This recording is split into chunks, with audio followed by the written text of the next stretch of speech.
दीनानाथ जी hero के बहुत प्रसिद्ध कारीगर थे। उनके हाथों में करिश्मा था कि उनके तराशे हुए हीरे जो भी देखता हैरान हो जाता। ऐसी कारीगरी देख ग्राहक भी मुंह मांगी रकम देने को तैयार हो जाते और सुनार को मोटा मुनाफा मिलता।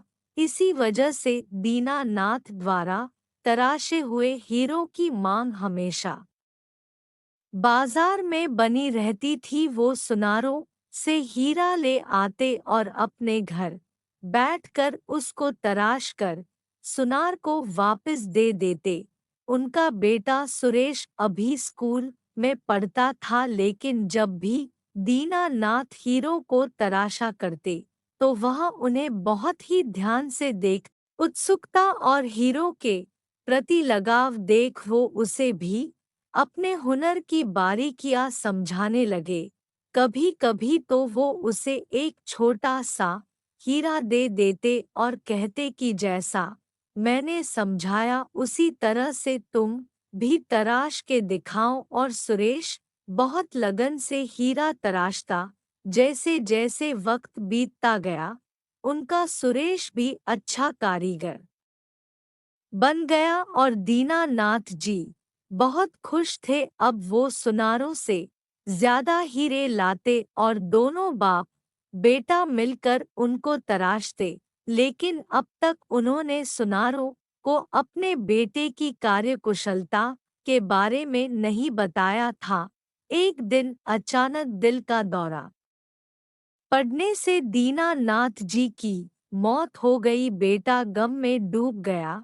उसे पिता की मौत का सदमा इतना गहरा लगा कि वो हर वक्त दीवार पर टंगी अपने पिता की तस्वीर को ही निहारता रहता।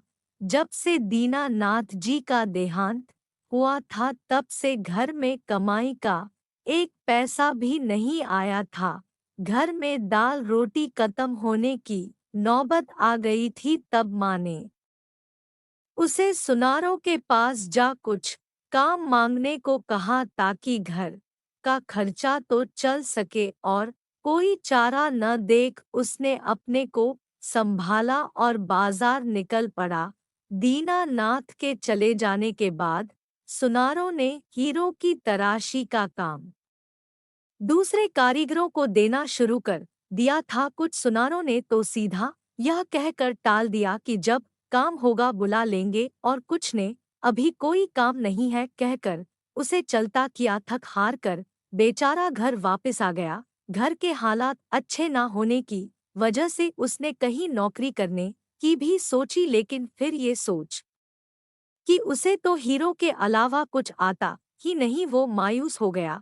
कुछ दिन ही बीते थे कि एक दिन एक आदमी उनके घर आया। उसे मालूम ही नहीं था कि दीनानाथ का तो देहांत हो गया था। ये सुन उसे बहुत दुख हुआ और वो जब चलने को हुआ तो सुरेश ने पूछा क्या कोई काम था। तब उस आदमी ने बताया कि वो पास के शहर में सुनार है और अक्सर दीनानाथ से अपने हीरो का काम करवाता था। ये सुन सुरेश ने उसे आग्रह किया कि वो एक हीरे का काम उससे करवा के देखे। सुरेश ने उसे ये भी बताया कि अपने पिता से पूरी कारीगरी उसने सीखी है। ये बात उस सुनार को ठीक लगी और उसने सिर्फ एक हीरा सुरेश को दिया और कहा कि इसे तराश कर कल मुझे दुकान पर दे जाना। अपने पिता को प्रणाम कर सुरेश काम में जुट गया। सारी रात लगा उसने उस हीरे को तराशा और सुबह उस सुनार के पास पहुंचा। उस हीरे को देखते हुए उस सुनार के मुंह से सिर्फ एक ही बात निकली, कौन कहता है दीनानाथ जी नहीं रहे? दीनानाथ तो मेरे सामने खड़े हैं सुरेश के रूप में। यह तो अपने पिता की ही परछाई है। ये सुन सुरेश की आंखों में आंसू आ गए। ये कहानी हमें यह बतलाती है कि अपने हुनर को पहचानो, जीवन में आगे बढ़ने के लिए परिश्रम करो और अपने काम को लगन से करो, तभी सफलता तुम्हारे कदम चूमेंगी।